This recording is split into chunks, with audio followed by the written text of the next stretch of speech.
في وقت الناس فقدت فيه الثقة، وافتكرت إن الانتخابات بقت للصوت العالي. ظهر صوت مختلف، صوت جه من جوه الشارع، من واحدة ماشية وسط الناس مش فوقهم. مونيكا مجدي، المرشحة اللي ما جاتش بيفط ولا حملات بملايين، جت بعجلة وبتخبط على كل باب بنفسها، ما بين شوارع شبرا ورود الفرج وبولاق أبو العلا. بتنزل السلالم وتطلع للأدوار العليا وبتسمع لكل حد. مونيكا ما قالتش وعود كبيرة، قالت كلمة واحدة: أنا منكم وهفضل معاكم.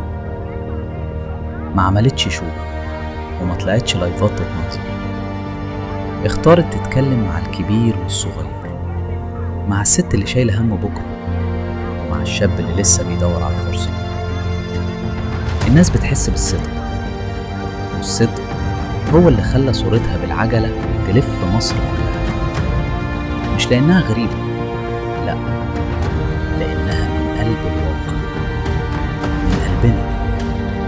لو عايز نايب بجد، مش اسمع على يافطة، اسمع قصتها وشوف شغلها، واسأل الناس اللي شافوها في الشارع.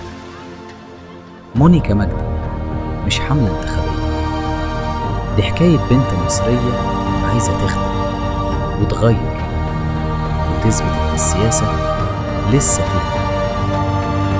اختيارك النهاردة مش صوت عادي، اختيارك رسالة إنك لسه مصدق إن الحق ممكن يكسب لو وراه حد